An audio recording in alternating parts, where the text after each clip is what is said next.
وہ بیلنس پیدا کر دیتی ہے. یقیناً جب کوئی بندہ، کوئی خاتون، کوئی مرد جب اس کے گھر میں حادثہ ہو، جیسے آپ دیکھ لیجیے فلسطین کے اندر کتنے ڈسٹرب ہے.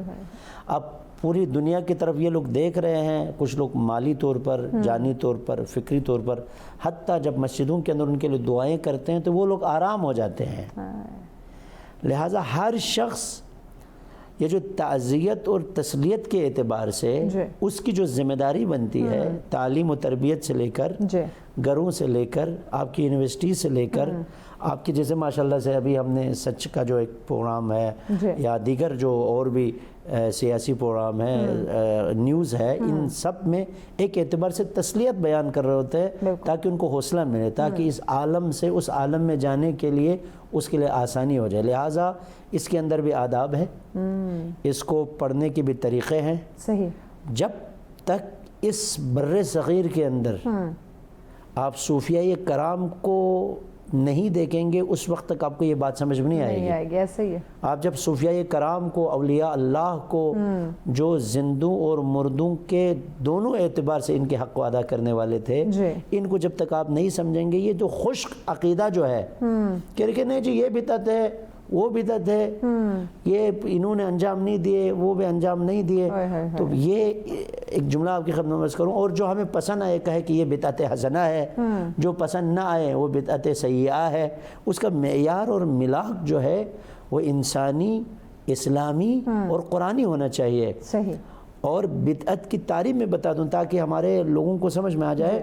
کوئی بھی جب قل پڑھ رہے ہو یا رسم قل کر رہے ہو تو یہ نہیں ہے کہ یہ دین کے اندر ہے، میں اس کے اندر دین کے اندر شامل کر رہا ہوں، اگر کوئی قل نہ پڑھے تو پھر اللہ نہ کرے اس کے اوپر عذاب ہوگا یا میں دین سے خارج ہو جاؤں گا. نہیں، رسم قل ہو، کوئی بھی دعا ہو، یہ اس لیے پڑھتے ہیں تاکہ اس کو ثواب ملے، نہ کہ اس کو دین میں داخل کر دیا جائے. یہ بہت اہم نقطہ ہے. یعنی بدعت کی تعریف اور بدعت کی ڈیفینیشن یہ ہے کہ جو دین میں نہ ہو. آیا قل هو اللہ دین میں نہیں ہے؟ معذرت چاہتا ہوں. الحمدللہ دین میں نہیں ہے. یہ جو صلوات دین میں نہیں ہے. یہ سب دین میں ہے، لیکن جو چیز دین میں نہیں ہے اس کو دین میں شامل کرنا، اور جو چیز دین میں نہیں ہے، دین میں ہے، اس کو خارج کرنا. جیسے کہا کہ کوئی ایسی باتیں وہاں پر کر دی جائے جو دین کے منافی ہو تو وہ بدعت ہے.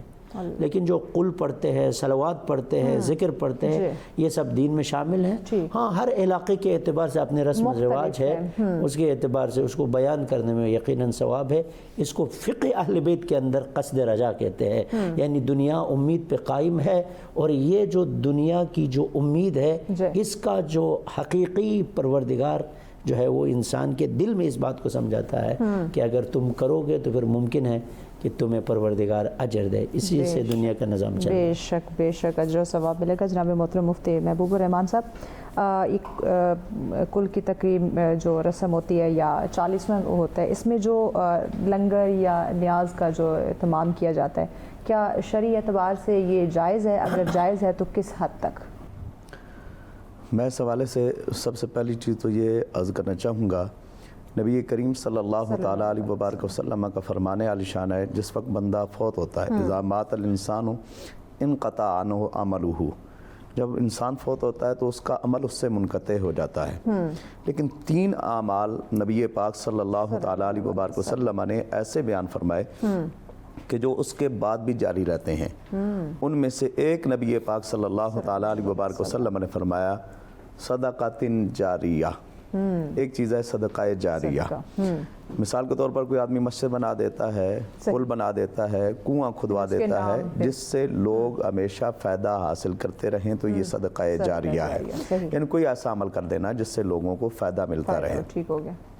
دوسرا نبی پاک صلی اللہ تعالیٰ علیہ وبارک وسلم نے فرمایا او علم ينتفع به، یا ایسا علم جس سے نفع حاصل کیا جائے.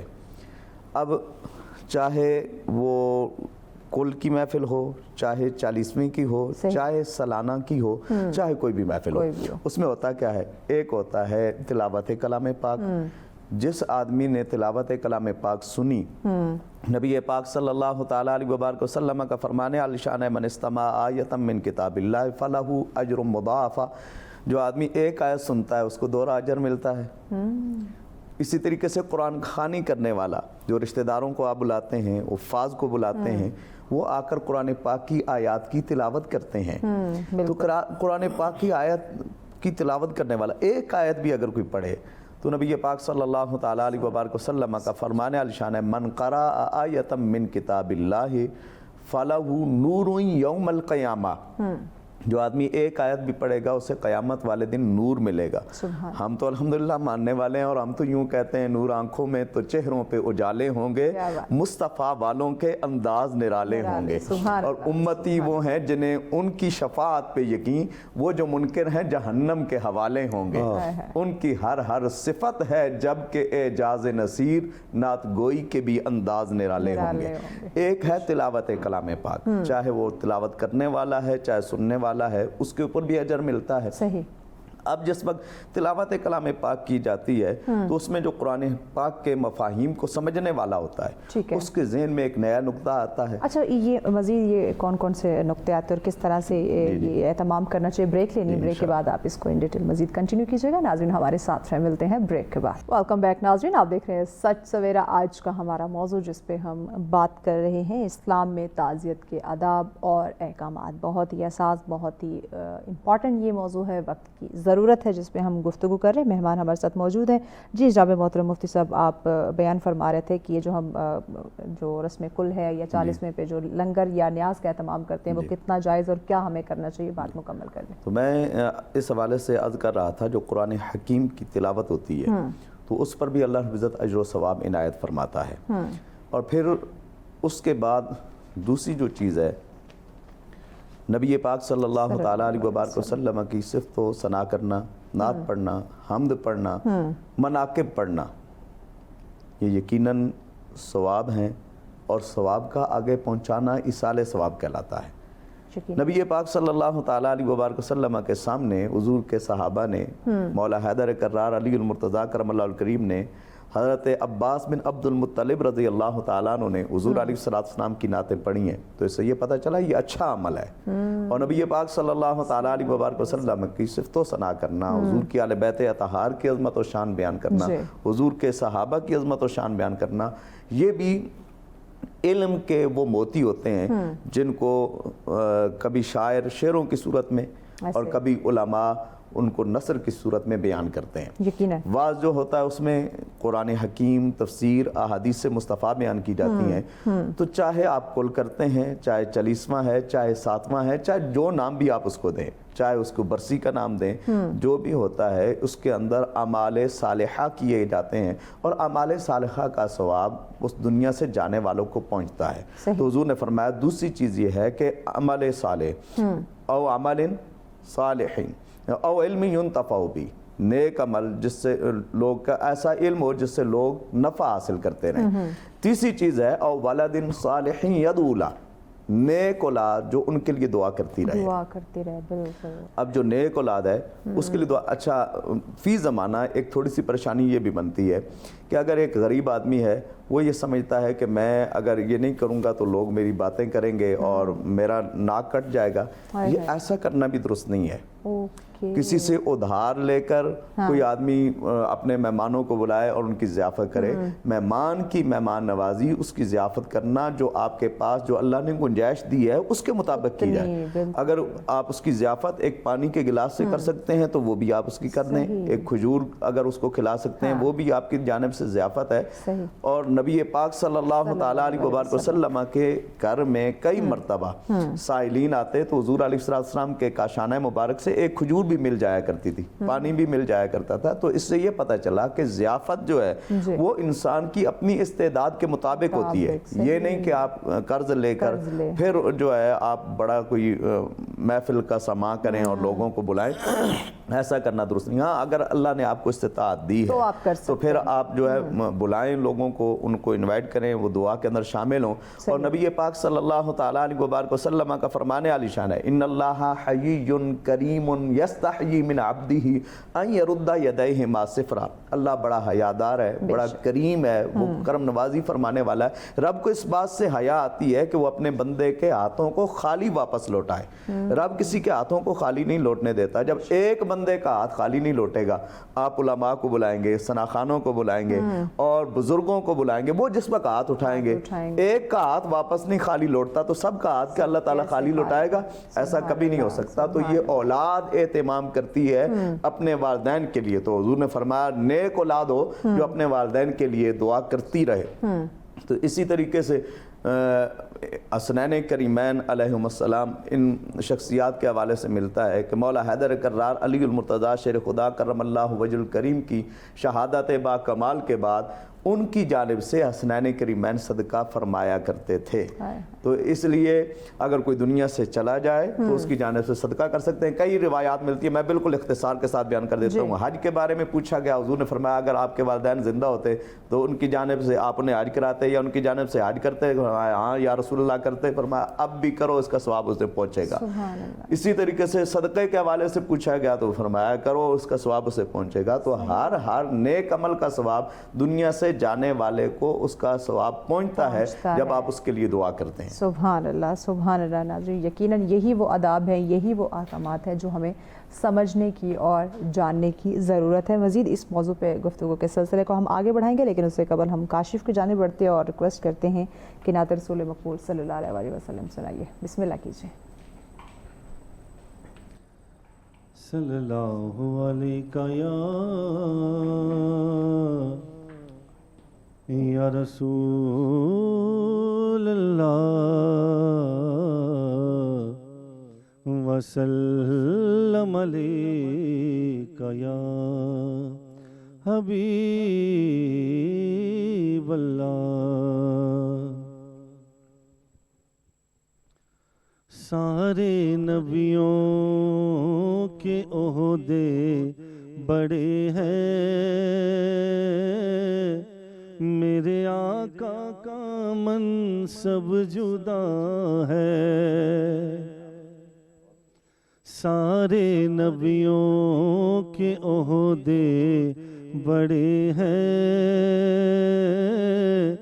میرے آقا کا منصب جدا ہے.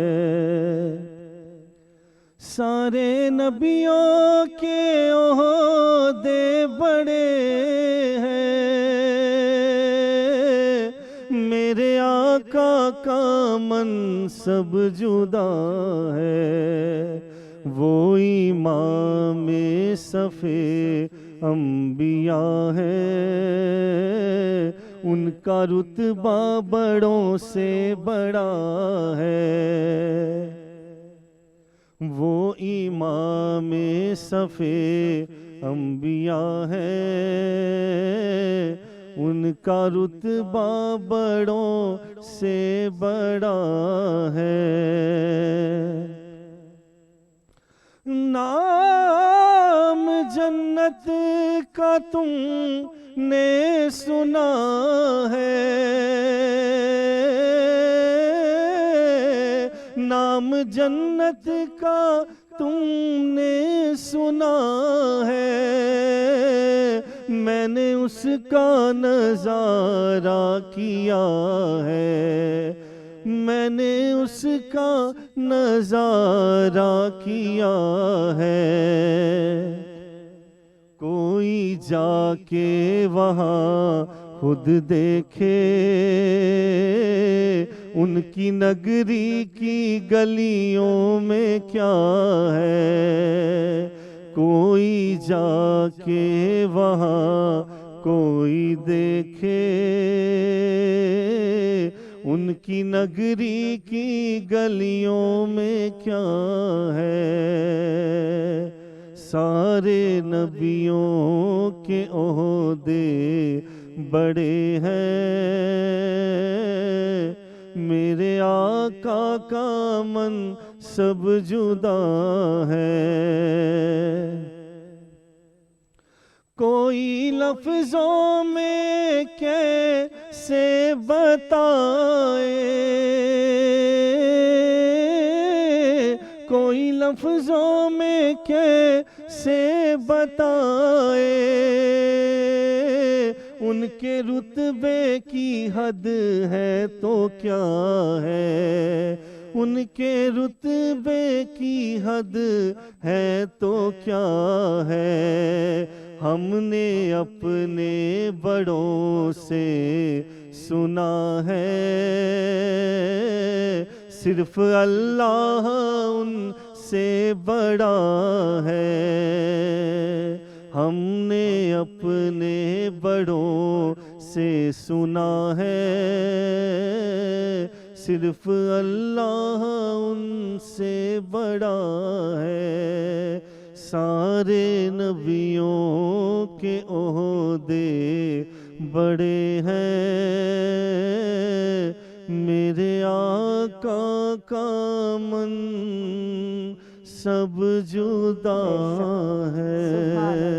ماشاءاللہ، جزاک اللہ، بہت شکریہ کاشف صاحب۔ جناب محترم علامہ محمد قاسم مومنی صاحب، غم زدہ خاندان کے ساتھ تعاون ہم کیسے کریں؟ اس سے قبل مفتی صاحب فرما رہے تھے کہ لوگ کیا کہیں گے، مجھے بڑھ چڑھ کے جو ہے اہتمام کرنا ہے، اگر جو ہے رسم کل ہے، 40واں ہے، تو لوگوں کے معاملے میں یعنی کہ ہمیں اب وہ خاندان آلریڈی غم زدہ ہے، اس کا عزیز، اس کا پیارا جو ہے وہ اس سے جدا ہو گئے، اب ہمارا کیا فرض بنتا ہے، ہم کیسے ان کے ساتھ تعاون کریں؟ سب سے پہلے وہ جو غم کی جو فضا ہے اس کو سمجھنے کی ضرورت ہے۔ غم کی جب فضا انسان کے اوپر غالب آ جاتی ہے تو اس صورت میں اہمیت انسان کو یہ بات بتاتی ہے کہ اس گھر میں کیا حادثہ ہوا ہے۔ ایسے لہٰذا سب سے پہلے اسلام کے اعتبار سے دیکھیں تو پھر یہ جو تعزیت، تسلیت اور یہ تجہیز و تکفین کو واجب کفائی قرار دیا ہے۔ واجب کفائی سے مراد یہ ہے کہ اگر کسی کو یہ بات معلوم ہو جائے کہ کوئی خاتون یا کوئی مرد یا کوئی بچہ اگر فوت ہوا ہے تو اس کو دفن کرنا واجب ہے، اور اگر جب تک وہ دفن نہ ہو وہ سارے لوگ گنہگار رہیں گے۔ اللہ، ہاں اس میں سے اگر ایک بندے نے اس کو دفن کر دیا تو پھر وہ واجب اس کے لوگوں کے، دوسرے لوگوں کے یعنی سروں سے وہ واجب اٹھ جائے گا۔ صحیح۔ لہٰذا کہنے کا مطلب یہ کہ یہ جو معاملہ ہے بہت سنجیدہ معاملہ ہے، بالکل ایسے، اور یہ واجب کفائی ہے، اور انسانی رابطے کے اندر یہ جو بندہ آپ کے ساتھ تھا یہ دنیا سے چلا گیا ہے تو اس کو ذرا پیار سے رخصت کروانا ہے۔ جیسے دلہن کو ہاں جی سجایا جاتا ہے، ایک اعتبار سے بنا سنگار کر کے اس کو گھر بھیجا جاتا ہے مثال کے طور پر، اسی طرح یہ بھی ایک اعتبار سے ایک دنیا سے دوسری دنیا کی طرف جا رہے ہیں۔ ہم دوسروں کی طرف تو نہیں ہے کہ جو آپ کو پتہ ہے کہ اگر کوئی فوت ہو جائے تو پھر ہاں جی فوت ہو گیا تو پھر آپ اتنا اس کا کتنا ٹیکس ہوگا، اس کو کہاں دفنانا ہے، صرف تم پرچی بھیج دو، پھر وہ پرچی بھیج دیتے۔ آپ دیکھ لیجئے دنیا کے اندر کہ آپ کے ابا ہے وہ فوت ہو گئے ہیں، ہم نے ان کو لیا ہے، ان کو دفن کر دیا ہے۔ تو یہ اسلام نہیں ہے، اسلام کے اندر اس جنازے کا بھی احترام ہے، اس کی قبر کی ایک حد ہے، کتنا کھودنا ہے، اچھا کھانا کتنا کھودنا ہے، جگہ کتنی ہے، اس کو بچانا بھی ہے، حیوان درندوں سے بچانا بھی ہے، بارش کے پانی وغیرہ سے اس کو بچانا ہے۔ یعنی جب ایک بندہ جس کی روح نکل گئی ہو، ظاہراً اس کا جسم ٹھنڈا پڑ چکا ہے، اس کا اتنا احترام ہو تو جو زندہ ہوگا اس کے لیے کتنا محترم۔ بالکل ایسے۔ اب رہی بات، اب جب یہ فضائے غم جب انسان کی زندگی اور معاشرے کے اندر جب غالب آ جاتا ہے تو لوگوں کے دلوں میں ایک احساس پیدا ہو جاتا ہے، یقیناً یہ احساس وہی دین ہے، یہی احساس وہی اسلام کی روح ہے۔ یقیناً، ورنہ آج کل تو معذرت چاہتا ہوں کہ ایک آدمی روڈ پہ گرا ہے سب سے پہلے ویڈیو نکالنے کے لیے آ جاتا ہے، ایسے نہ کہ اس کو جا کے اٹھائیں ہم موبائل نکال لیتے ہیں، یا اللہ نہ کرے کہ وہ بندہ فوت ہوا ہے اس کی ویڈیو فیس بک پہ چڑھا دیتے ہیں اس کے گھر والوں کے سے۔ یہ بہت بڑی سے، یہ شرعی اعتبار سے بھی اگر آپ سوال کریں تو وہ جائز بھی نہ ہو، کیونکہ ان کے اچانک اللہ نہ کرے وہ کسی کے ایک لوتا بیٹا ہو، ایک لاڈلی سی بچی ہو، آپ اس کو اٹھا کر اس کی جان بچانے کے بدلے آپ اس کو ویڈیو بنا رہے ہیں، ٹک ٹاک کے اوپر لے کے جا رہے ہیں. تو لہٰذا آج کل کے جو صورتحال ہے اس پہ بہت احتیاط کرنے کی ضرورت ہے. ہم قانونی اعتبار سے، ہم شرعی اعتبار سے، ہم اخلاقی اعتبار سے، لہٰذا یہ جو آداب ہم پڑھائیں، اسکولوں کے اندر پڑھائیں، یہ کون بنا رہے؟ آج کل جو نئی نسل ہے وہ آ کر اسکولوں کے اندر پڑھائے جائے کہ یہ جو ہم فوتگی ہے، رسم جو قل ہے، دعائیں ہیں، اچھا قبرستانوں کے آداب ہے، جنازے کے جو نماز ہے، ان سب کی اہمیت کو پڑھایا جائے ٹیچرز مدرسوں کے اندر، تاکہ لوگوں کی زندگیوں کے اندر مزید دکھ پیدا نہ ہو. آج کل جس کے گھر میں فوتگی ہو گئی وہ ٹینشن میں رہتا ہے. لہٰذا اسلام نے اس کی حرمت کے ساتھ ساتھ اس کی رواداری کے اعتبار کو بھی بہت بلند اعتبار سے بیان کر دیا ہے. حتیٰ میں روایت دیکھ رہا تھا اپنے ماجہ کے اندر، یہ روایت ہے کہ رسول اللہ اپنے اصحاب کے ساتھ جا رہے تھے تو ایک خاتون کو دیکھا، اور انہوں نے جب سلام کر کے جب آگے تو وہ جناب فاطمۃ الزہرا تھی، وہ پاس میں ان کے کوئی انتقال کر گئے تھے، تو وہاں پر تسلیت کے لیے گئے تھے. وہاں پر پوچھا کہ آپ کہاں گئے؟ تو انہوں نے عرض کیا یا ابتا، میں اس گھر میں تسلیت اور تعزیت کے لیے گئی تھی. تو اللہ تعالیٰ نے اس کے لیے دعا کی، کہا کہ پروردگار اس پر رحمت ہو جائے.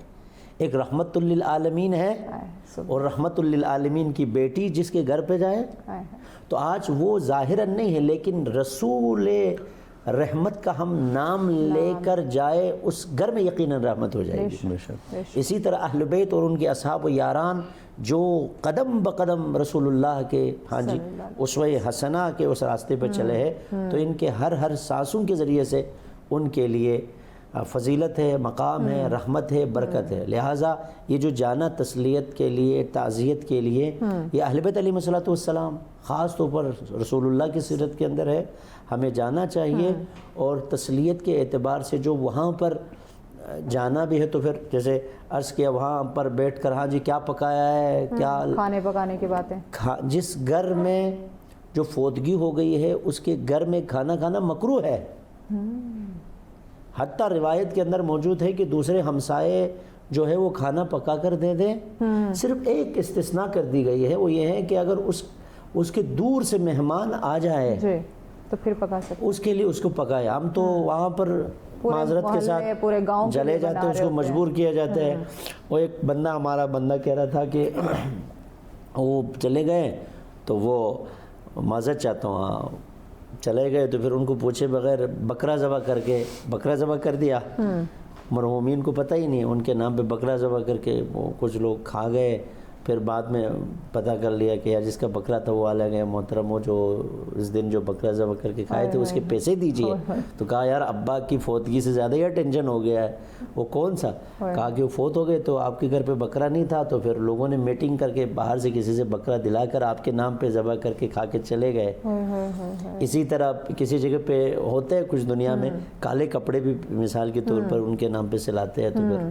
تو لہٰذا وہ تکلیفوں میں مبتلا نہ ہو جائے ایسے، جس کی وجہ سے لواحقین کے غم کو کم کرنا ہے. ان کے لیے دلدادی یعنی پرسداری کے اندر اخلاقی پہلوؤں کو خاص طور پر خیال رکھنا ہے، تاکہ اس کا غم کم ہو جائیں اور غم کے اندر جو آہستہ آہستہ اس کی فضا سے نکلنے کے لیے اس کے راستے ہموار ہو جائیں. بالکل یقیناً ہمیں اس خاندان کے غم کو کم کرنا ہے، نہ کہ ان کی اذیتوں کو ہم نے بڑھانا ہے. مزید اس ٹاپک پہ ناظرین گفتگو کے سلسلے کو آگے بڑھائیں گے، بریک کے بعد ساتھ رہیے. ویلکم بیک ناظرین، آپ دیکھ رہے ہیں سچ سویرا. آج کا ہمارا ٹاپک جس پہ ڈسکشن ہو رہی ہے، اسلام میں تعزیت کے آداب اور احکامات کیا ہیں، اور کس طرح سے جو گھر اس سچویشن میں ہوتا ہے جس کا کوئی پیارا کوئی عزیز اس سے جدا ہو جاتا ہے، تو کیسے ہم اس کو سہارا دینا چاہیے، کن الفاظ کا ہمیں چناؤ کرنا چاہیے، اور اوورآل ہمارا رویہ جو ہے وہ ان کے ساتھ کیسا ہونا چاہیے. اسی پہ ہم بات کریں. مہمان ہمارے ساتھ موجود ہیں جی، جناب محترم علامہ محمد قاسم مومنی صاحب ہمارے ساتھ ہیں، جناب محترم مفتی محبوب الرحمان گولوی صاحب ہمارے ساتھ ہیں جی، اور ہمارے نعت خواں کاشف الیاس صاحب ہمارے ساتھ ہیں. بہت شکریہ مہمانوں کا، آپ ہمارے ساتھ ہیں. جب محترم مفتی محبوب الرحمان صاحب آپ کی طرف آتے ہیں، تعزیت کا یہ عمل یعنی کہ ایک کسی کو جا کے حوصلہ دینا، تسلی دینا، اس سے امت مسلمہ میں اخوت کا جو کانسیپٹ ہے یہ کیسے بڑھتا ہے؟ دیکھیں سب سے پہلی چیز تو یہ ہے کہ خوشی میں ہر کوئی کسی کا مداوع کرتا ہے جی، اور خوشی میں سارے شریک ہونے کی کوشش کرتے ہیں، ایسے ہی اور خوشی کو کیش کرنے والے بھی لوگ بہت ہوتے ہیں۔ اصل بندے کا پتہ تب چلتا ہے جو غم میں مداوع کرنے والا ہو، جو مشکل وقت میں کام آنے والا ہو، ساتھ کھڑا ہو، بالکل جو کسی کا احساس کرنے والا ہو۔ یقینا سب سے پہلے میں اس حوالے سے یہ عرض کروں گا، نبی کریم صلی اللہ تعالیٰ علیہ وبارک وسلم کی ذات گرامی کو دیکھیں۔ حضور علیہ الصلاۃ والسلام آپ نے جس وقت اعلان نبوت فرمایا، طرح طرح کی حضور علیہ الصلاۃ والسلام کو تکلیفیں دیکھنے کو ملیں۔ دو شخصیات تھیں جنہوں نے اس مشکل مرحلے میں نبی پاک صلی اللہ تعالیٰ علیہ وبارک وسلم کا ہمیشہ ساتھ دیا۔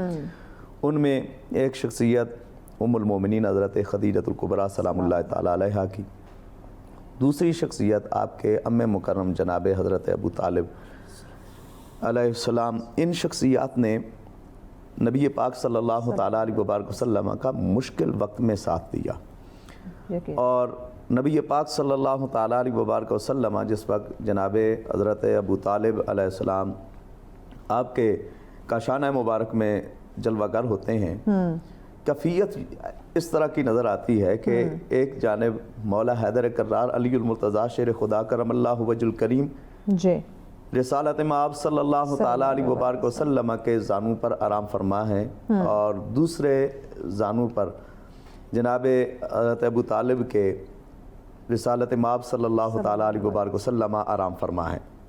ایک زانو نبی سرور، ایک زانو علی حیدر، ایک زانو نبی سرور، ایک زانو علی حیدر، پر نور معین الحق دامن ابو طالب کا۔ آپ کا یہ دامن ایسا ہے کہ جو پر نور ہے، ایک طرف نور ولایت ہے، ایک طرف نور نبوت ہے۔ سبحان اللہ۔ ان میں سے ایک شخصیت جناب حضرت جعفر بن ابو طالب علیہ السلام، آپ کا وصال با کمال ہوتا ہے۔ نبی کریم صلی اللہ تعالیٰ علیہ وبارک وسلم نے اس موقع پر دیکھیے، اب جو دنیا سے جانے والا ہے ان کے ساتھ اور ان کے آل خانہ کے ساتھ ہمدردی کا جو کمال مظہر نبی پاک صلی اللہ تعالیٰ علیہ وبارک وسلم نے پیش فرمایا وہ یہ ہے، حضور علیہ الصلوۃ والسلام نے ان کے پڑوسیوں کو حکم دیا، جناب حضرت جعفر طیار آپ کے پڑوسیوں کو حکم دیا کہ تم ان کے لیے، ان کے آل خانہ کے لیے کھانا تیار کرو۔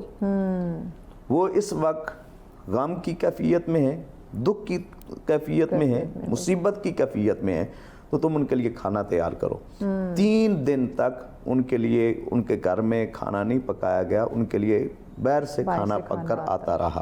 تو یہ نبی پاک صلی اللہ تعالیٰ علیہ وبارک وسلم کا معمول مبارک رہا کہ حضور علیہ الصلوۃ والسلام دکھ کے موقع پر تشریف لے جاتے اور ان کا مداوع فرماتے۔ حضرت طلحہ بن برہ رضی اللہ تعالیٰ عنہ 10-12 سال کی آپ کی عمر ہے، آپ کا وصال ہو جاتا ہے، مدینہ المنورہ کے قریب رہنے والے صحابی رسول ہیں۔ نبی پاک صلی اللہ تعالیٰ علیہ وبارک وسلم تشریف لے گئے۔ حضور علیہ الصلوۃ والسلام نے فرمایا کہ میں نے تمہیں کہا تھا کہ جب یہ دنیا سے چلے جائیں تو ان کے جنازے کے لیے مجھے بلانا، آپ نے نہیں بلایا۔ تو آپ کو یہ جواب دیا گیا کہ طلحہ بن برہ انہوں نے خود ہمیں یہ کہا تھا کہ رات کے اندھیرے میں رسول اللہ کو مشقت میں نہیں ڈالنا، رات کے اندھیرے میں انہیں نہ بلائیے گا، بعد میں وہ خود کرم فرما ہے، وہ کرم نوازی فرمائیں گے، وہ تشریف لے آئیں گے۔ تو حضور علیہ الصلوۃ والسلام بعد میں تشریف لے گئے۔ حضور علیہ الصلوۃ والسلام نے صفیں بنا کر نماز جنازہ ادا کی۔ نماز جنازہ ادا کرنے کے بعد آقا علیہ الصلوۃ والسلام نے دعا فرمائی، مولا قیامت والے دن طلحہ تیری بارگاہ میں حاضر ہو، تو اسے مسکراتا ہوا مل، یہ تجھے مسکراتا ہوا ملے۔ تو نبی پاک صلی اللہ تعالیٰ علیہ وبارک وسلم اس طرح کے جملے ارشاد فرما دیتے جس کے ساتھ دلوں کو تسکین مل جاتی۔ تو ہمیں بھی جس وقت کوئی دنیا سے جانے والا ہو تو اس کے پاس جس وقت جائیں تو اس طرح کے جملے کہیں جس کے ساتھ دلوں کو تسکین ملے۔ نبی پاک صلی اللہ تعالیٰ علیہ وبارک وسلم کو ایک حبشی وہ وضو کرایا کرتا تھا، اس کا کچھ دنوں پتہ نہیں چلا، تو آقا علیہ الصلوۃ والسلام نے جس وقت خبر گیری کرائی تو پتہ چلا کہ وہ بیمار ہے۔ حضور علیہ الصلوۃ والسلام تشریف لے گئے اور یوں لگتا تھا کہ یہ اس کے آخری سانس ہیں، آنکھوں میں دم رکا ہے کسی کے لیے ضرور، ورنہ مریض ہجر کو مر جانا چاہیے، یہ آخری سانس ہیں لبوں پر۔ اور نبی پاک صلی اللہ تعالیٰ علیہ وبارک وسلم جلوہ گر ہوئے، آقا علیہ السلام نے فرمایا کلمہ پڑھو۔ اس نے اپنے والد کی جانب دیکھا کہ رسول اللہ تو کہہ رہے ہیں، والد بھی اجازت دیں۔ 3 مرتبہ ایسے ہوا، آخر کار اس کے والد نے کہا اتے ابو القاسم، ابو القاسم کی اطاعت کرو۔ اب اس حبشی غلام نے جس وقت رسول کریم صلی اللہ تعالیٰ علیہ وبارک وسلم کی اطاعت کی، آخری وقت تھا، کلمہ پڑھا اس نے، اور آقا علیہ السلام کا فرمان عالی شان ہے من کان آخر کلامہ لا الہ الا اللہ دخل الجنت، جس کا آخری کلام لا الہ الا اللہ ہو جائے وہ جنت میں داخل ہو جائے گا، یعنی آخری کلام کلمہ طیبہ ہو۔ اب اس نے کلمہ پڑھا تو اس کی روح اس کے قفس عنصری سے پرواز کر گئی۔ حضور علیہ السلام نے فرمایا کہ اللہ کا شکر ہے کہ میری وجہ سے اللہ نے اس کو نار جہنم سے بچا لیا ہے۔ حضور علیہ السلام کا یہ جملہ ایسا جملہ تھا کہ باقی جو ان کے اہل خانہ تھے ان کو بھی اسلام کی طرف ترغیب دینے کے لیے یہ کافی تھا۔ اب اس طرح کے جملے جب کوئی دنیا سے چلا جاتا ہے، اس کے گھر میں جاتے ہیں، تو اس طرح کے جملے کہیں، اور خصوصاً جہاں میت ہو وہاں پر ہم جاتے ہیں تو ہماری طرح طرح کی فرمائشیں، جس طریقے سے علامہ صاحب بھی فرما رہے تھے اور آپ نے بھی اس کی جانب اشارہ کیا سوال کے اندر، طرح طرح کی فرمائشیں اس میں شروع ہو جاتی ہیں۔ تو یاد رکھیے کہ ہم جس وقت جب کوئی دنیا سے جاتا ہے تو وہاں جاتے ہیں تو ہمارا سب سے پہلا جو وہاں پر ہوتا ہے، پہلا کام وہ یہ ہے کہ میت کو غسل دینا۔ اگر ہم میں سے جس کو غسل دینا آتا ہے وہ غسل دے، اسے خوشبو لگائے، اس کو کفن پہنائے، جو جس فن میں ماہر ہو وہ کام کرے۔ ہم دنیا کے پیچھے لگ جاتے ہیں اور کھانے پینے کا اور دیگر معاملات کے پیچھے پڑ جاتے ہیں۔ نبی پاک صلی اللہ تعالیٰ علیہ وبارک وسلم کا فرمان عالی شان ہے من غسل میتا، جو آدمی کسی میت کو غسل دے، وَخَنَّتَهُ، پھر اسے خوشبو لگائے، وَكَفَّنَهُ، اور اسے کفن پہنائے، چاہے وہ خواتین ہوں چاہے مرد ہوں، خواتین کو جا کے غسل دیتی ہیں، مرد مردوں کو دیتے ہیں۔ تو جو آدمی کسی کو کیا کرے، غسل دلائے، خوشبو لگائے، کفن پہنائے، وَحَمَلَهُ عَلَىٰ عَاتِقِهِ، پھر اسے اپنے کندھوں کے اوپر اٹھائے، ثُمَّ صَلَّىٰ عَلَيْهِ، پھر اس کے اوپر نماز جنازہ ادا کرے، ثُمَّ دَفَنَهُ، پھر اس کو دفن کرے۔ آج کے اس پرفتن دور کے اندر اس حدیث مبارکہ کو سامنے رکھ کر میں یہ عرض کرنا چاہتا ہوں کہ عموماً یہ دیکھنے میں ملتا ہے کہ ہم اینڈ ٹائم پہ، جنازے کا ٹائم کون سا ہے اس ٹائم ہم پہنچتے ہیں، پہلے جو معاملات ہوتے ہیں ان میں ہم شمولیت اختیار نہیں کرتے۔ جنازہ ہم نے پڑھا، دعا ابھی ہوئی نہیں، ہم پہلے واپسی کا راستہ پکڑتے ہیں اور بعد میں جو تدفین والا ہے اس میں ہم شامل نہیں ہوتے۔ تو اس میں کئی لوگ ایسے بھی ہم دیکھتے ہیں کہ جو جنازے کے وقت پہنچ جاتے ہیں اور تعزیت کر رہے ہوتے ہیں، اس وقت کو دیکھ کر، نوعیت کو دیکھ کر تعزیت کرنی چاہیے۔ بعد میں بھی آپ کے پاس 3 دن جو ہیں وہ سنت مستحبہ کے مطابق، اس کے بعد بھی آپ اگر ملاقات نہیں ہو سکتی تو اس کے بعد بھی آپ کر سکتے ہیں۔ بہرحال یہ ایک الگ چیز ہے۔ اس وقت کے موقع پر جس وقت میت سامنے پڑا ہوتا ہے، تعزیت کرنا شروع کر دیتے ہیں، اور جو کبھی کسی نے آتے جاتے حال نہیں پوچھا ہوگا وہ بھی گلے مل کر وہ رسمی طور پر صرف وہ جملے کہہ رہا ہوتا ہے، صرف دکھاوے کے لیے رسمی طور پر۔ تو یاد رکھیں کہ جب کبھی بھی ہم نے شمولیت اختیار کرنی ہے تو اللہ کی رضا اور اس کی خوشنودی کی خاطر اور ثواب کی نیت سے ہم نے شمولیت اختیار کرنی ہے۔ تو صرف اور صرف جنازے میں پہلی صف میں کھڑے ہونے کا ثواب نہیں ہے۔ عموماً ہم دیکھتے ہیں جو بڑے لوگ ہوتے ہیں وہ کوشش کرتے ہیں ہم پہلی صفوں میں جائیں اور اہل خانہ ہمیں دیکھیں کہ ہم آئے ہوئے ہیں۔ اچھا، آپ نے وہ ایک معذرت آپ کی بات کٹ کری، ایک ویڈیو پکچر بڑی وائرل ہوئی تھی، وہ بھی آپ نے دیکھی ہوگی، ایک محترم گاڑی میں بیٹھ کے جنازہ پڑھ رہے تھے، جی گاڑی جو ہے نا اس کو فرنٹ لائن میں لگایا گیا تھا۔ ہاں جی، اگر کوئی ہو معذور ہو تو اس کے لیے ہم صحت مند ہو تو اس کے لیے یہ درست نہیں ہے۔ بس کیا تھا کہ جو اس کے لیے قیام کرنا لازم ہے۔ خاندان سے تھے، باہر بہت زیادہ گرمی تھی اور وہ گرمی میں کھڑے نہیں ہو سکتے۔ ہمت ہر کس بقدر اوست، ہر آدمی کو اس کی ہمت اور طاقت کے مطابق اس کو مکلف بنایا گیا ہے۔ وہ کھڑے ہونے کے قابل ہے تو کھڑا ہو کر نماز جنازہ ادا کرے گا، ورنہ اس کا جنازہ نہیں ہوگا۔ تو میں یاد کر رہا تھا کہ یہ جتنے بھی معاملات ہیں ان سب میں ہم شمولیت اختیار نہیں کرتے، اور جو شامل ہوتا ہے حضور علیہ السلام نے اس کے حوالے سے کیا فرمایا؟ فرمایا من غسل میتا حنتہ وکفنہ ثم صلی علیہ ودفنہ رجع کانما ولدتہ امہ، اب جب اس نے سب چیزوں میں شمولیت اختیار کی، غسل میں شامل ہوا، خوشبو لگائی، اس نے کفن پہنایا، پھر اس نے نماز جنازہ ادا کی، پھر اس نے دفن کیا، دفن کرنے کے بعد اب واپس لوٹتا ہے تو اللہ گناہوں سے ایسے پاک کر دیتا ہے گویا کہ ابھی اس کی ماں نے اس کو جنا ہے، وہ اس طریقے سے معصوم ہو جاتا ہے۔ اب مجھے بتائیں جناب محترم مومنی صاحب کہ ابھی جو جتنی باتیں مفتی صاحب نے بیان کی کہ جو ان تمام رسومات میں جو ہے وہ شمولیت اختیار کرتا ہے، جب واپس لوٹتا ہے تو بالکل گناہوں سے پاک ہو چکا ہوتا ہے، کیا اب ہمارے آج کے ایک نئے دور کے اندر یہ تمام تر جو احکامات ہے، تمام تر جو آداب ہے، یہ جو چیزیں ہیں، یہ ہمارے لوگوں کو معلوم ہے؟ وہی بات کہ ہم ٹائم پوچھتے ہیں کہ جنازے کا ایگزیکٹ وقت کون سا ہے، لوکیشن کون سے، ہم وہاں پہ پہنچ جاتے ہیں۔ اصل میں بنیادی جو چیز اس وقت خرابی بہرحال ایک اعتبار سے یہ ہے کہ علم اگر معرفت کے اعتبار سے ہو تو پھر اس کے لیے تو شفا ہے، ورنہ علم معلومات کے اعتبار سے ہو تو پھر اسے وقت نظر آئے گا، اس کے علاوہ اور چیز نظر نہیں آتی۔ یعنی معلومات کافی ہے لوگوں کو، لیکن معلومات سے معرفت کی طرف چلا جائے پھر اس انسان کو پتہ چل جاتا ہے۔ لہٰذا ابھی بچوں کو ہم پڑھاتے بھی ہیں، سوشل میڈیا پہ دیکھتے بھی ہیں، جنازے کی اہمیت کے بارے میں دیکھتے بھی، لیکن معرفتی پہلو، دل کا جو درد ہے، احساس ہے اس مرحوم کے لیے جو اس عالم غربت میں جانے کے بعد جی وہ اس کے لیے کتنے مسائل ہے، وہ تمام چیزیں وہی انسان درک کر سکتا ہے ایسے جو حقیقی معنوں میں معرفت کے پہلو سے ہو۔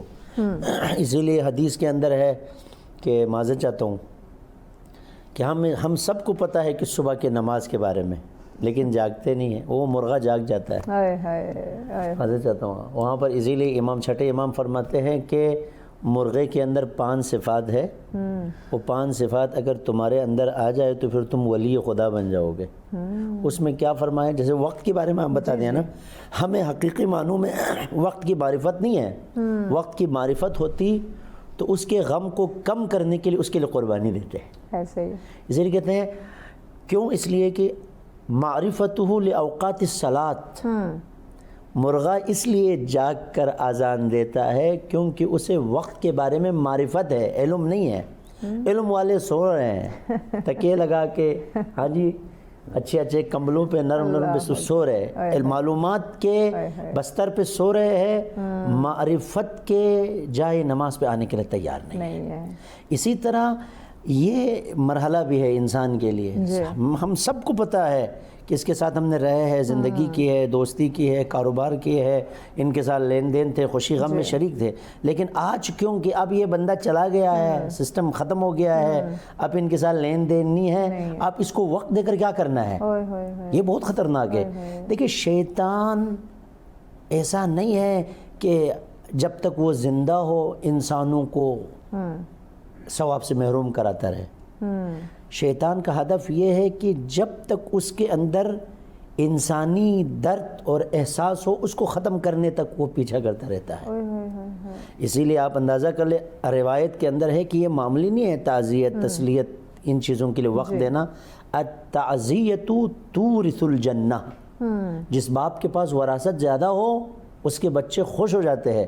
کہا کہ جو تحفہ لے کر آ رہا ہے، شرکت کرنے والے، تجہیز و تکفین کرنے والے، قبروں کو کھودنے والے، فاتحہ پڑھنے والے، لواحقین کے ساتھ یعنی تسلیت کرنے والے، ان سب کے لیے تورث الجنہ، یعنی اس کو جنت کا تحفہ لے کر آتا ہے یہ تعزیت۔ انسان نماز کیوں پڑھتا ہے، روزہ کیوں رکھتا ہے، یہ سارے اس لیے کہ وہ جنتی بنے، لیکن وہ ایک الگ پیمانہ ہے، یہ ایک الگ پیمانہ ہے۔ میں بس ایک جملہ عرض کرنا چاہتا ہوں کہ اس پہلو سے بہت ضروری ہے، کیونکہ غم اور خوشی کا جو تعلق ہے وہ انسان کی اس عالم کے اندر ایک حقیقت ہے، لیکن دنیا کے عام لوگوں کا جو غم ہے وہ کم سے کم ہونا چاہیے، بالکل ایسے ختم کے مرحلے میں بھی جانا چاہیے، اس لیے کہ وہ اپنے زندگی کے اندر محدود پیمانے پہ زندگی کرنے کے لیے وہ مثال کے طور پر زندگی کر رہے تھے، اس زندگی کے پہلوؤں کو اپنے مفادات یا اپنے اعتبار سے، انفرادی اعتبار سے وہ عبادت کر رہے تھے، لیکن کچھ ایسی ہستیاں ہیں ان کا غم اور ان کی خوشی رہنی چاہیے۔ بالکل ایسے، اور یہ بھی کیونکہ آج کے اس ٹاپک میں ہے، کچھ تعزیت تسلیت کا سلسلہ لمیٹڈ ہے، کسی کے ہاں اگر کوئی جوان چلا جائے جی تو صرف وہ ہفتوں 15 پھر 40 پھر سالانہ پھر آہستہ آہستہ اس کا غم بھول جاتا ہے. بھولنا بھی چاہیے، لیکن کچھ لوگوں کا غم برسوں رہنے والا غم ہے. ایسے ہی وہ اپنی ذات کے لیے موت کو گلے نہیں لگایا ہے، بقا کے لیے موت کو گلے لگایا ہو. جیسے سید الشہداء کا جو ذکر ہے، ان کی جو مصیبتیں 1400 سال سے اگر آ رہا ہے تو ان کی تعزیت اور ان کی تسلیت اور عام لوگوں کا فرق ہے. جس کی تعزیت ان کی ولادت سے پہلے بیان کر دی گئی ہو. حضرت آدم جب کربلا میں پہنچے تو وہاں پر رسول اللہ کی خدمت میں تعزیت پیش کر، حضرت جبرائیل نے تعزیت پیش کی، جناب ابراہیم، جناب اسماعیل، جتنے بھی انبیاء کرام، حتیٰ حضرت عیسیٰ روح اللہ وہاں پہنچنے کے بعد رونے لگے. تو کہا کہ اے روح اللہ آپ کیوں؟ کہا کہ آخری نبی کا ایک فرزند ہوگا جو اس زمین کے اوپر ناحق اس کو شہید کر دیا جائے گا، اس کے لیے میں ابھی سے تسلیت اور ابھی سے رو رہا ہوں. تو اس کا مطلب یہ ہے کہ کچھ لوگوں کے لیے تسلیت اور تعزیت لمیٹڈ ہے، جی ان کے ہدف کے مطابق انہوں نے زندگی کر لی، چلے گئے. لیکن کچھ لوگوں کی تسلیت اور تعزیت ان لمیٹڈ ہے، جن کا کام انسانیت اور انسان کو آزادی، انسان کو شرف اور انسان کو عزت دینے کے لیے اگر وہ چلے گئے ہیں تو جب تک انسان کے پاس عزت کا مقام اور ان کی فضیلت ہے ان کے لیے تعزیت و تسلیت کا سلسلہ جاری ہوتی رہے گی. یقیناً ناظرین بہت ہی اہم ٹاپک اور بہت ہی ایسے ویلڈ پوائنٹ ہمارے سامنے آ رہے ہیں جن پہ عمل کرنا ہم سب کے لیے بڑا ضروری ہے.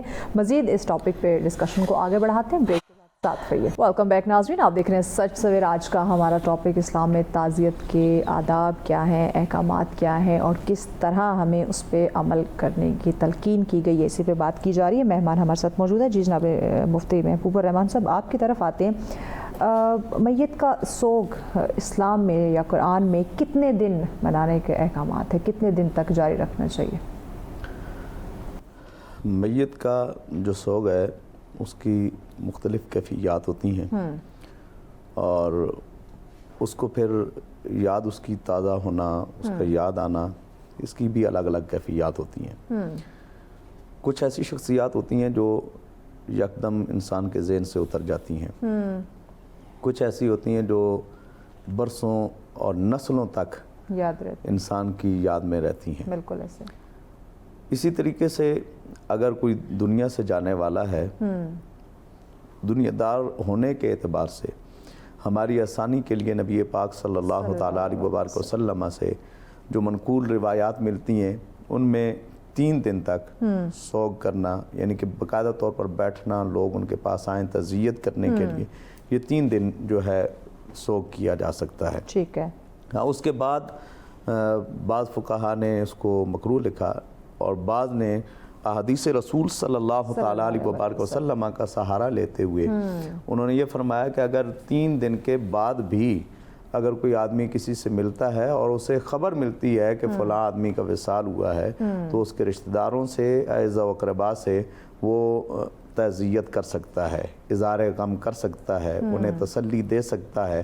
اور پھر اس کے بعد اگر کسی موقع پر بھی کسی کو کوئی وقت یاد آ جاتا ہے کہ فلاں آدمی دنیا سے گیا ہے تو اس کو غم کے طور پر منا سکتے ہیں.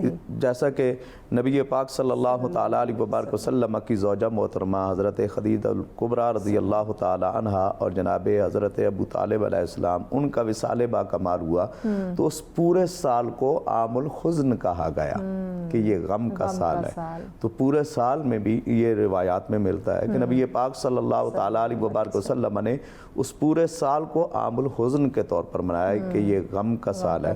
تو اگر کوئی آدمی تعزیت کے لیے، کئی ایسے لوگ ہوتے ہیں کہ جن کے رشتہ دار دور دراز علاقوں میں ہوتے ہیں اور آج کا یہ جدید دور ہے، یہاں رشتوں کو اس نے کافی دور دور علاقوں تک پھیلا دیا ہے اور دوست احباب جو ہیں ان کو کافی دور دور علاقوں تک پھیلا دیا ہے. تو ظاہر بات ہے ایسے لوگ بھی ہیں کہ جو کراچی سے جو سفر کر کے اسلام آباد آتا ہے یا اسلام آباد سے سفر کر کے جو کراچی جاتا ہے یا پچھلے جو علاقے ہیں NWFP کے بیرون ملک جو مقیم ہیں وہ جس وقت آتے ہیں، ظاہر ہے کسی کو 3 دن سے زیادہ دن بھی لگ سکتے ہیں. تو وہ جس وقت آئیں گے تو آپس میں جس وقت ملیں گے، آپس میں رشتہ دار ملیں گے، کبھی چھٹی نہیں ملتی، کبھی فلائٹ کا مسئلہ ہوتا ہے، تو وہ ملیں گے تو ظاہر ہے وہ غم کی وہ کیفیت تو دوبارہ تازہ ہوگی. اسی طریقے سے نبی پاک صلی اللہ تعالیٰ علیہ وآلہ وسلم ہر سال حضرت امیر حمزہ رضی اللہ تعالیٰ عنہ سید الشہداء آپ کے مزار پر انوار کے اوپر آپ تشریف لے جاتے، تو ہر سال حضور علیہ الصلوۃ والسلام کی کیفیت اس طریقے سے ہو جاتی جس طریقے سے گویا کہ ابھی حضرت امیر حمزہ رضی اللہ تعالیٰ عنہ کا وصال ہوا۔ ام المومنین حضرت خدیجۃ الکبریٰ رضی اللہ تعالیٰ عنہ، آپ کا جس وقت نام نامی آتا، ام المومنین حضرت عائشہ صدیقہ رضی اللہ تعالیٰ عنہ آپ فرماتی ہیں مجھے عورتوں میں سے، خواتین میں سے کسی کے اوپر اتنا رشک نہیں آتا تھا جتنا ام المومنین حضرت خدیجۃ الکبریٰ سلام اللہ تعالیٰ علیہا پر آتا تھا۔ حضور اکثر ان کا ذکر خیر کیا کرتے تھے، اور حضور علیہ الصلوۃ والسلام جب ذکر کیا کرتے تھے تو حضور علیہ الصلوۃ والسلام کی چشمان مبارک میں اشک آ جایا کرتے تھے۔ اس سے یہ پتہ چلا کہ اگر کوئی اپنا دنیا سے جاتا ہے تو پھر اس کی بعد میں بھی یاد آتی ہے، اور اس کے غم کی کیفیت جو ہوتی ہے وہ تازہ ہو جاتی ہے۔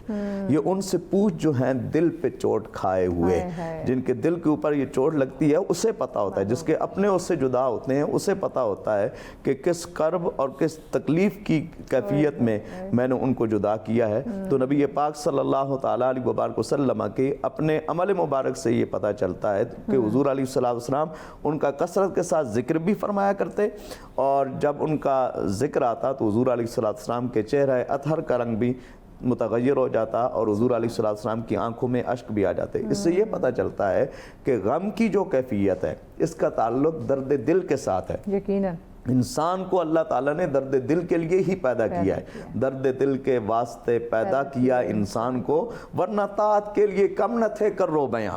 یہ جو اللہ نے مقربین فرشتے جو پیدا کیے ہیں یہ طاعت کے لیے کم نہ تھے، اللہ تعالیٰ نے انسان کو درد دل کے لیے پیدا کیا ہے، اور جس کے دل میں، جس کے سینے میں دل ہوتا ہے، اللہ نے اس دل میں درد رکھا ہو تو پھر اس کا اظہار آنکھیں چھلک کر ہی دیتی ہیں۔ یقیناً یقیناً جناب محترم علامہ محمد قاسم مومنی صاحب آپ کی طرف آتے ہیں۔ یقیناً جب کوئی پیارا، کوئی عزیز ہم سے جدا ہوتا ہے تو آنکھیں نم ہو جاتی ہیں، اشک بار ہو جاتی ہیں، لیکن آپ نے دیکھا ہوگا کہ کچھ لوگ، مرد حضرات یا خواتین خاص کر جو ہیں، وہ زور زور سے چیخ کے، چلا کے، پھوٹ پھوٹ کے رو رہی ہوتی ہے، مختلف جملے، مختلف سینٹنسز کا جو ہے وہ استعمال کیا جا رہا ہوتا ہے۔ اس بارے میں تھوڑا سا بتائیں کہ اس حوالے سے کیا احکامات ہے، اس میں اسلام کیا کہتا ہے؟ دیکھیے، مسئلہ یہ ہے کہ ایک مسئلہ عقل کا ہے، ایک مسئلہ عشق کا ہے۔ عقل کا مسئلہ وہ حساب کتاب کے ذریعے سے حل ہو سکتا ہے، ایسا ہی ہے، ٹھیک ہے نا جی۔ عشق کا مسئلہ وہ حساب کتاب سے نہیں ہو سکتا ہے۔ تو اس میں اب جو جس کے اوپر مصیبت آ گئی ہے وہ عاشق ہے، جو تسلیت کے لیے آئے ہوئے ہیں وہ عاقل ہے۔ اب اس کی جو قربانی ہے، یعنی مثال کے طور پر جو لواحقین، اس کی قربانی، اس کی وفاداری، اس سے محبت، اس کے لگاؤ کے پیش نظر یقینی بات ہے کہ وہ اپنے ایک حالت سے باہر نکل کر آتے ہیں۔ وہ حالت ہمیں سمجھ میں نہیں آئے گی، جس طرح باپ کو بات سمجھ میں نہیں آتی ہے کہ یار یہ بچہ رات کو کیوں رو رہا ہے، میں ڈسٹرب ہو رہا ہوں۔ ماں کو وہ آواز سمجھ لیجئے وہ ایک میوزک کی طرح لگتی ہے، ایسے ہی ہے، ٹھیک ہے نا جی۔ ایک مرحلہ عشق میں ہے، ایک مرحلہ عقل میں ہے، لیکن ہاں یہ بات شریعت نے، عقل کا مطلب یہ ہے کہ ہر چیز کی ایک حد ہے، اس کو باندھ کے رکھنا ہے۔ عشق کے اندر بھی عشق حقیقی ہو، جس میں یعنی اپنے بچے کے اوپر خدا کو قربان نہ کرے۔ سید الشہداء ابو الاحرار کا جملہ ہے کہ ایک طرف علی اکبر کا لاشا ہے، ایک مرتبہ ایک طرف شہزادہ قاسم کا لاشا۔ یہ بہت حسین ہستیاں تھے، ان کے بیچ میں جیسے قبلہ صاحب نے فرمایا ایک اس طرح بیٹھے سید الشہداء جس طرح نماز میں ہم استرجائی حالت میں بیٹھتے ہیں۔ اپنے ہاتھوں کو سید الشہداء نے بلند کیا، کہا کہ پروردگار یہ مجھے اس لیے آسان ہو رہا ہے کہ تو دیکھ رہا ہے۔ بے شک یہ بات میرے حساب سے میں نے ایک واضح طور پر، یعنی ہم نہیں کہہ سکتے ہیں کہ آپ نہ روئیں۔ اچھا، لوگ بھی ان کو چھوڑ کے رکھے اپنے حالت پہ، اس کو بے ہوش ہونے دے، رونے دو جی، کچھ لوگ کہتے رونے دو، رونے دو، بالکل۔ اور یا معذرت کے ساتھ کچھ خواتین آ کے وہ چپ ہو گئی تو پھر اپنی طرف سے ہاں ہاں بہت اچھی تھی اس کو اور رلانا شروع کر دیتے ہیں. پھر وہ اپنی طرف سے ایسی ایسی باتیں ان کی طرف سے بول دیتے ہیں جس کی وجہ سے وہ الفاظ کا انتخاب بھی غلط طریقے سے کرتے ہیں. لہٰذا عشق کا پہلو محترم ہے, اس کو عقل کے پہلو سے گرا نہیں لگایا جا سکتا, لیکن عقل تابع شریعت ہے, آپ ان کو سمجھائیں. عشق کے اندر حرمت ہے. ان تمام چیزوں کے اندر اس بات کو سمجھنے کی ضرورت ہے کہ علم یعلم بأن اللہ یرا, کیا اسے یہ معلوم نہیں ہے کہ اس کا پروردگار اسے دیکھ رہا ہے. لہٰذا عاشق, جس طرح وہ واقعہ ہے, معذرت چاہتا ہوں اپنے سامعین کو, کہ پہلے تو زلیخا عشق یوسف میں بےتاب تھی, جب وہ عشق پروردگار میں سرشار ہوا تو فراغ یوسف میں نہیں, فراغ پروردگار میں رونے لگی. اور جب اس کی جوانی پلٹ کر آ گئی تو جناب یوسف ملاقات کرنے کے لیے آ گئے سلام اللہ علیہ, تو جناب زلیخا نے اپنے جو ساتھ کنیزیں تھیں ان سے کہا کہ یوسف سے کہو کہ کچھ دیر کے بعد آ جائے, کیونکہ مجھے یہ پتہ چل گیا ہے کہ یوسف کے حسن کو خلق کرنے والا خالق کون ہے. سبحان اللہ, سبحان اللہ. لہٰذا اگر جن کے گھروں میں مصیبت آ گئی ہے وہ اپنے بچے کی خوبصورتی کو خدا کی خوبصورتی کے اوپر ہاں جی قربان نہ کرے, بلکہ خدا کے لیے اگر وہ اپنے غم کو, جیسے اہل بیت علیہ السلام نے صبر کیا, ہاں عشق کا پہلو روئیں گے, ان تمام چیزوں کو بہرحال ہم کچھ نہیں کہہ سکتے, وہ عشق کا پہلو ہے. لہٰذا صبر کے تمام اصولوں کو سمجھانا چاہیے تاکہ وہ اسلام کے حدود سے خارج نہ ہو جائے. اللہ نہ کرے کوئی ایسا جملہ اس کے منہ سے نکلے جس کے بعد اسے استغفار کرنا پڑے یا شرک و کفر کی منزل پہ پہنچ جائے. تو لہٰذا شریعت نے ان چیزوں کو منع کر دی ہے.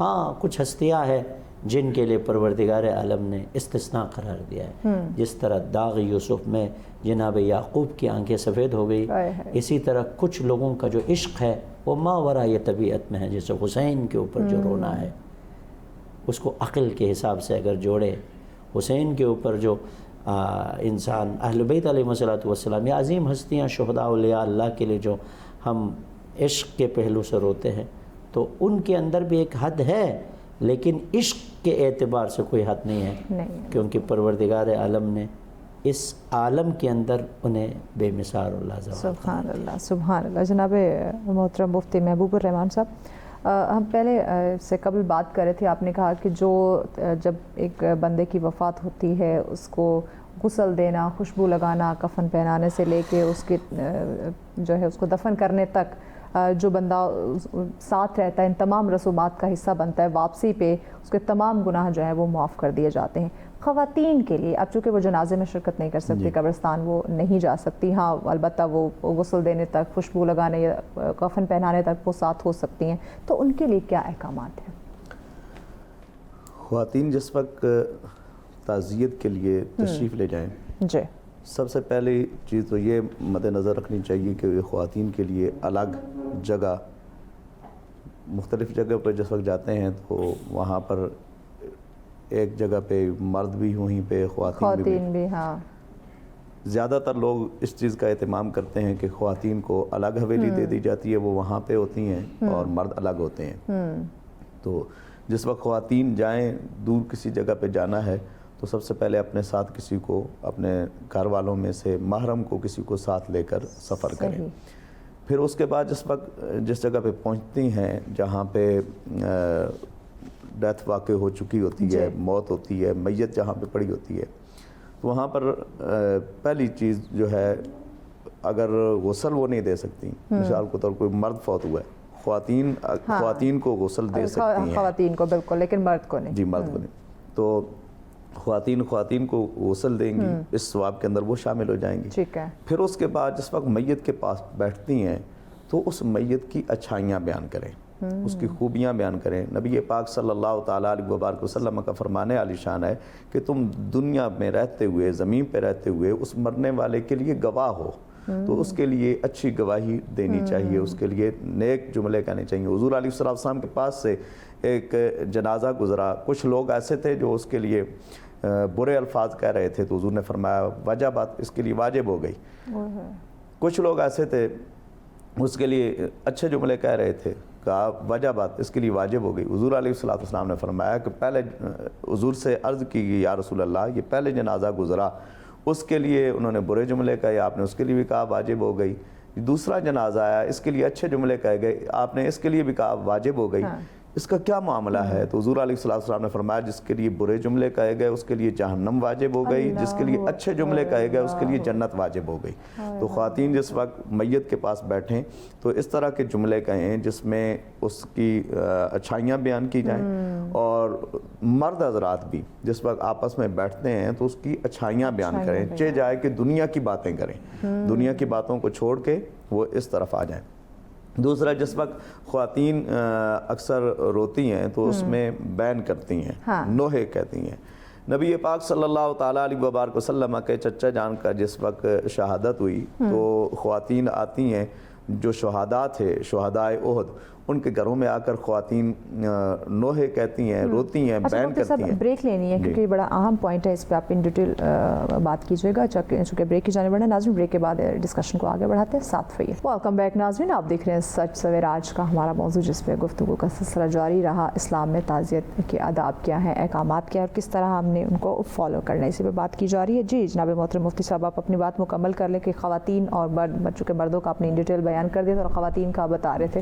جی تو خواتین جس وقت حاضر ہوتی ہیں میت کے پاس تو انہیں زبان پر کوئی ایسا جملہ نہیں لانا چاہیے جو اللہ تعالیٰ کی ذات سے شکایت کرنے یا اس کی نعمتوں کی ناشکری کرنے یا کوئی ایسا جملہ جو کلمہ کفر ہو, ایسا اپنی زبان کے اوپر نہیں لانا چاہیے. رو سکتی ہیں وہ اپنی زبان کے اوپر ایسے الفاظ بھی لے آ سکتی ہیں جس کے ساتھ غم کی تازگی ہو اور آل خانہ کے ساتھ ایک تعزیت کا جو معاملہ ہے وہ بھی کر سکتی ہیں. حضرت امیر حمزہ رضی اللہ تعالیٰ عنہ آپ کے حوالے سے میں عرض کر رہا تھا کہ جس وقت غزوہ احد سے شہداء کی میتیں ان کے گھروں میں لائی گئیں, ان کے شہادت کے بعد جس وقت ان کے آل خانہ واپس آئے تو خواتین آتی آ کر ان کے گھروں میں وہ جس طریقے سے نوحہ کرتی ہیں وہ کرتی. آقا علیہ الصلوۃ والسلام نے فرمایا کہ امیر حمزہ کے لیے رونے والی کوئی خاتون نہیں ہے, ان کے لیے رونے والی کوئی نہیں ہے. پھر خواتین جہاں پہ اپنے رشتہ داروں کے پاس آتی وہاں سے ہو کر حضرت امیر حمزہ کے گھر میں آتی اور وہاں پر روتی. تو یہ جو خواتین کا دل ویسے بھی نرم ہوتا ہے اور وہ ذرا سی اگر کوئی تکلیف ہوتی ہے تو اس کے اوپر ان کی آنکھوں میں اشک آتے ہیں اور وہ روتی ہیں. تو یہ رونا اور اشک بہانا یہ بھی ایک رحم دلی کی مثال ہے. تو یہ ضرور ہونا چاہیے. اور پھر اس کے بعد اگر وقت ملے تو دنیا کی باتیں کرنے کے بجائے تلاوت کلام پاک کریں. اگر تلاوت کلام پاک نہیں کر سکتی تو مختلف اوراد و وظائف کریں, درود پاک پڑھیں, اللہ تعالیٰ کا ذکر کریں, تسبیحات پڑھیں جس کا اس مرنے والے کو ثواب ہو. اور پھر جس وقت میت کو اٹھایا جاتا ہے اٹھانے کے وقت اس طرح کے جملے نہ کہیں کہ جس کے اوپر کوئی اللہ تعالیٰ کی ناراضگی کا جو سبب اور ذریعہ بنے. کیا یہ اس طریقے سے جملے کہے جاتے ہیں تو اس طرح کے جملے نہ کہے جائیں. اور پھر جس وقت قبر کے اوپر خواتین جائیں نرم دل ہوتی ہیں اور قبر کے ساتھ لپٹ کر بھی اس طریقے سے جملے کہتی ہیں تو اس طرح کے جملے نہ کہیں, بلکہ حضور علیہ الصلوۃ والسلام نے ابتداء اسلام میں اس سے منع فرمایا کہ خواتین نہ جایا کریں. بعد میں حضور علیہ الصلوۃ والسلام نے فرمایا زوروہا تزداد ایمانکم, قبروں پہ جایا کرو, زیارت کی کرو, کیونکہ اس کے ذریعے سے تمہارا ایمان بڑھے گا. تو یہ ایمان کے بڑھنے کا سبب ہے, آخرت کی یاد آتی ہے. تو خواتین جس وقت قبروں کے اوپر جائیں تو اس طرح کی جزا فضا نہ کریں کہ جس کے ساتھ اللہ تعالیٰ کی ناشکری یا نافرمانی کا شائبہ پایا جائے. اچھا, خواتین کا قبرستان میں جانا, ان کا جو پہناوا ہے وہ کیسا ہونا چاہیے؟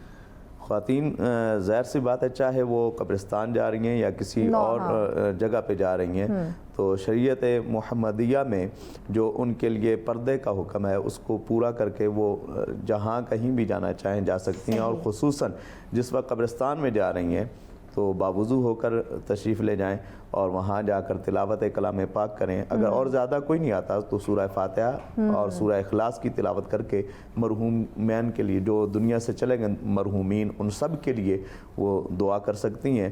اور نبی پاک صلی اللہ تعالیٰ علیہ وبارک وسلم جس وقت قبرستان کے پاس سے گزرتے تو حضور علیہ الصلوۃ والسلام یوں سلام کیا کرتے تھے, السلام علیکم یا اہل القبور المؤمنین, اے مومنین کی قبروں والو تمہیں سلامتیاں ہوں, تمہارے اوپر سلام ہو.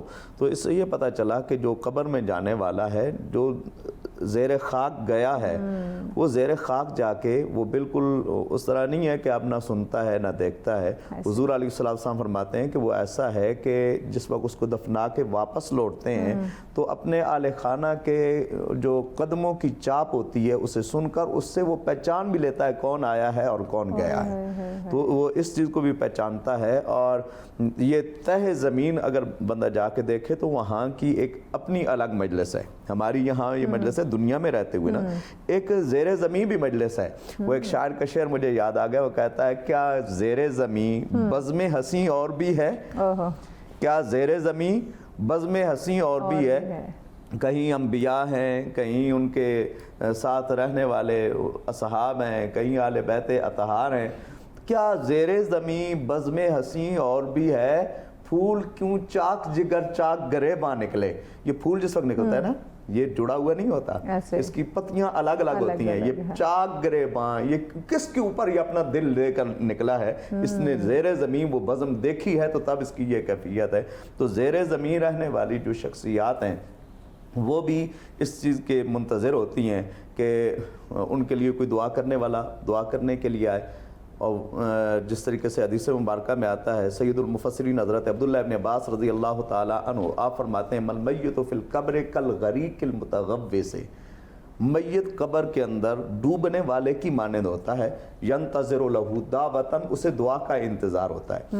خواتین جائیں مرد حضرات جائیں جو بھی جائے تو ان قبروں کے اوپر جا کر ان کے لیے دعا کرے, دعائے بخشش کرے اور ان کے لیے درجات کی بلندی کے لیے دعا کرے. ینتظر لہ دعوۃ من اب او اخ او عم او صدیق, وہ قبر میں جانے والا باپ کی جانب سے, چچا کی جانب سے, دوستوں کی جانب سے اور اعزہ و اقربا کی جانب سے دعا کا منتظر رہتا ہے. اور خواتین بھی اعزہ و اقربا میں شامل ہیں. تو یہ بھی جس وقت جا کر دعا کریں گی تو ان کی دعا کے سبب سے اللہ تعالیٰ اس مردے کی بخشش فرمائے گا اور اس کے درجات میں بلندیاں عطا فرمائے گا. یقیناً. جی جناب محترم محمد قاسم مومنی صاحب, بتائیے گا کہ آج کے دور میں جب ہم ساتھ موجودہ دور کی بھی بات کریں, این ہم جنازے کے وقت پہ ہم پہنچتے ہیں, باقی رسومات کا ہم حصہ نہیں بنتے, یا پھر اگر بہت دور ہیں تو ہم کیا کرتے ہیں کہ فون پہ وائس میسیج کر دیتے ہیں, کال کر دیتے ہیں یا ٹیکسٹ کر دیتے ہیں کہ بڑا افسوس ہوا, ہم فزیکلی اس جگہ پہ نہیں پہنچتے. موسٹ آف دا ٹائم ایسا بھی آج کل ہو رہا ہے. تو آج کے اس دور میں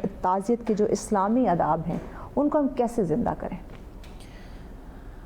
روایات کے اندر جو موجود ہے وہاں پر فرماتے ہیں کہ صل رحمک, یعنی صلہ ارحام میں سے صلہ ارحام میں سے ایک یہی ہے. جیسے کسی عزیز اقربا کا اگر فوت ہو جائے تو ان کے پاس تعزیت تسلیت, یا اگر وہ زندہ ہے تو ان کے لیے دعوت کرنا, ان کو بلانا. تو روایت کے اندر اللہ کے رسول نے فرمایا صل رحمک, اپنے آپ کو پہنچاؤ اپنے اقربا تک, نہ کہ پوچھو. ہاں ایک آدمی کبھی مجبور ہے, اس کے پاس گنجائش نہیں ہے, مثال کے تو وہ یورپ میں امریکہ میں ہے یا کسی اور جگہ پہ کسی اور شہر میں, آنے تک کافی دیر ہو جائے گی, کیونکہ احادیث میں ہے کہ جتنا ہو سکے جلدی اس کو دفن کرنا چاہیے, دفن کرنے میں جلدی ہو تاکہ اس کا بدن خراب نہ ہو, اس سے بدبو نہ نکلے. یہ ان تمام چیزوں کو لحاظ رکھنا ہے. لہٰذا تعزیت اور تسلیت کے لیے اگر وہ پہنچ سکتے ہیں تو سل, نہ کہ یعنی سألو, ان سے سوال نہیں کرو کہتے, بلکہ ان کے پاس پہنچاؤ اپنے آپ. آج کل معذرت کے ساتھ اس کے علاوہ بھی کچھ لوگ کہتے ہیں کہ آپ اپنے والدین کا خبرگیری کرتے ہو. ہاں میں کال پہ پوچھ لیتا ہوں, ہفتے میں 2-3 مرتبہ کال کر لیتا ہوں, ویڈیو کال کر لیتا ہوں. یہ ویڈیو کال کے ذریعے سے آپ والدین کے اوپر احسان یا صلہ ارحام نہیں کر سکتے. روایت یہ بتاتی ہے کہ آپ نے اپنے آپ کو پہنچانا ہے, ان کے غم اور خوشی میں شریک ہونا ہے, تاکہ آپ کو احساس ہو جائے کہ ان کے اوپر کیا گزر رہے ہیں. انسانوں کا جو رابطہ ہے اس کے اندر ایک حکمت ہے, اس حکمت کو ہمیں سمجھنے کی ضرورت ہے. جو آج کل جو سب سے بڑی پریشانی یہ ہو رہی ہے کہ بچوں کو سمجھ, اے آئی کا اور بھی مسئلہ پیدا کر رہا ہے کہ کل ایسا نہ ہو کہ اے آئی آپ کا پورا مسئلہ حل کر کے اس کو پھر لہٰذا یہ جو آنے والا دور ہے، پرآشوب زمانہ ہے، اس میں اور دوریاں پیدا کرنے کی کوشش کر رہے ہیں۔ خود میں کبھی کبھار جب جی پی ٹی سے یا جیمنائی سے سوال کرتا ہوں، کہہ رہے کہ اے آئی کے بارے میں آئندہ کچھ نہیں کہہ سکتے، کیا ہوگا انسانوں کے ساتھ۔ لہٰذا یہ جتنے بھی ہماری مجلسیں، محفلیں، دعائیں، جنازے، ان سب کو بھی ٹارگٹ کیا جا رہا ہے۔ لہٰذا جنازوں میں شرکت کرنے کے سلسلے میں روایت بھی موجود ہے، حتیٰ ایک شخص آیا 11ویں امام کے پاس سامرا میں، ظاہراً وہ شیعہ تھا، اس علاقے میں رہتے تھے جہاں پر برادران اہل سنت زیادہ رہتے تھے، تو امام کی خدمت میں انہوں نے عرض کی، اپنے رسول اللہ میں وہاں سے ہوں، تبرستان جو کہ اس وقت روس کا ایک حصہ ہے، اس علاقے سے ہوں، تو آپ میرے لیے نصیحت فرمائیں۔ تو پھر آپ نے 3 چیزیں فرمائیں، آیا تم اپنے برادران کے جنازے میں شرکت کرتے ہو؟ کہا کہ ہاں۔ پھر فرمایا کہ ان کی مریضوں کی عیادت کرتے ہو؟ ہاں ہاں۔ اور پھر فرمایا کہ اگر اس تمام علاقوں کے اندر سب سے اگر ایمان کے اعتبار سے، تقویٰ کے اعتبار سے، اخلاق کے اعتبار سے پوچھے تو میں سب سے بہتر ہونا چاہیے۔ کہنے کا مطلب یہ ہے کہ جہاں الحمدللہ جیسے پاکستان کی سرزمین ہے، دوسرے علاقے جہاں پر سب مل کے مختلف مکاتب فکر رہتے ہیں، اس کے اندر خوبی یہی ہے کہ وہ سب کے جنازے میں شرکت بھی کرتے ہیں، شرکت کرنے کو سعادت بھی سمجھتے ہیں، اور آخری جو بات ہے، جتنا جنازہ بڑا ہوگا، جتنے لوگ شرکت زیادہ کریں گے، اسی حساب سے اس مرحوم کے لیے برکات ہوگا۔ صحیح ہوگا۔ پیغام کیا دیں گے آپ ہمارے ناظرین؟ میں یہ عرض کرنا چاہتا ہوں کہ انسانی اقدار میں صرف زندوں کی فکر نہ کی جائے، بلکہ وہ مردگان جو ظاہراً دنیا سے چلے گئے ہیں، وہ انتقال ہو گئے ہیں، ایسے ہی ہے، ان کے اعتبار سے ان کے حرمتوں کو خیال رکھا جائے، اس کو خوبصورتی اور اعلیٰ ذوق، لطافت، چاشنی، لذتوں کے ذریعے سے اس کو خدا حافظی کہے، تاکہ اس کے قبر پہ بھی جانے کو کل ہمیں شرمندہ نہ ہو، اور ساتھ ساتھ جو زندہ ہے انہیں بھی یہ پتہ چل جائے کہ ہمارے عزیز کا جو جنازہ ہے بڑے شان و شوکت کے ساتھ اٹھایا گیا، ان کی یادیں ہمیشہ ان کے ذہن میں بالکل۔ جی جناب مفتی محبوب الرحمان صاحب، آپ کا پیغام ہمارے ناظرین کے لیے؟ میں آخر میں یہ عرض کرنا چاہوں گا کہ ہمارے جس وقت اعزاء و قربا میں سے کوئی دنیا سے جاتا ہے، ماں باپ، بیٹے یا بھائی بہن، یا اولاد میں سے، یا دادا دادی، نانا نانی میں سے، یا قریبی رشتہ داروں میں سے کوئی دنیا سے جاتا ہے، تو ہم اس کے اوپر اشک بہاتے ہیں، روتے ہیں، ان کے لیے دعائیں کرتے ہیں۔ تو میں یہ عرض کروں گا، ان سے پہلے بھی ہمارے کچھ ایسے اعزاء و اقربا تھے، آباء و اجداد میں سے تھے جو دنیا سے گئے ہیں، ان کو بھی یاد رکھنا چاہیے۔ تو نے تازہ تربتیں گن گن کے بہت ماتم کیا، تو نے تازہ تربتیں گن گن کے بہت ماتم کیا، ان میں وہ قبریں بھی شامل کر جو ویراں ہو گئیں۔ جو قبریں ویران ہو چکی ہیں ان کو بھی دعاؤں میں یاد رکھنا چاہیے، ان کے لیے بھی دعا کرنی چاہیے۔ اللہ تعالیٰ تمام مرحومین کی اور امت مسلمہ کی جو اس دار فانی سے رحلت کر گئے، اللہ سب کی بخشش و مغفرت فرمائے، اور جن کی بخشش ہو چکی ہے اللہ ان کے درجات میں بلندیاں عطا فرمائے۔ آمین آمین الہی آمین۔ بہت شکریہ آپ مہمانوں کا، آپ نے ہمیں وقت دیا۔ جی ناظرین، یقیناً آج ہم نے جانا کہ اسلام نے دکھ اور غم کے لمحوں میں ہمیں صبر، حوصلہ اور ایک دوسرے کا سہارا بننے کا جو ہے وہ سبق دیا ہے۔ ایک دوسرے کی یہ جو تعزیت ہے، اس کا مقصد یقیناً تسلی دل جو ہے، نہ کہ دکھاوا کرنا اور غیر ضروری رسومات کرنا۔ اور دعا کرتے ہیں کہ آج جتنی بھی ڈسکشن ہوئی، جتنی بھی باتیں ہوئیں اس موضوع کے اوپر، اللہ پاک ہم سب کو اس پہ عمل کرنے کی توفیق عطا فرمائے۔ آمین الہی آمین۔ اسی پیغام کے ساتھ ہمیں اجازت دیجیے، لیکن جانے سے پہلے ہم اختتامی کلام ضرور سنیں گے۔ جی کاشف، بسم اللہ کیجیے۔ سہا ان کی وراثت ہے، عطا ان کی وراثت ہے، علی کے ہیں یہ گھر والے، علی کے ہیں یہ گھر والے، وفا ان کی وراثت ہے، سہا ان کی وراثت ہے، عطا ان کی وراثت ہے۔ یہ شب ہے ہادمہ ان کی سویرا ان کا نوکر ہے یہ شب ہے ہادمہ ان کی سویرا ان کا نوکر ہے یہ جب چاہے اثر کر دے یہ جب چاہے اثر کر دے ضیاء ان کی وراثت ہے علی کے ہیں یہ گھر والے عطا ان کی وراثت ہے وہ ہستی ہو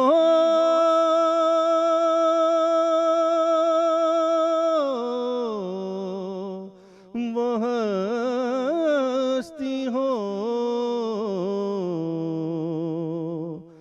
وہ ہستی ہو خدیجہ کی وہ زہرا ہو کہ زینب ہو گواہ قدسی ہے لوگوں گواہ قدسی ہے لوگوں حیا ان کی وراثت ہے علی کے ہیں یہ گھر والے وفا ان کی وراثت ہے نہیں تم جانتے حاکم کہ کیا جاگیر ہے ان کی نہیں تم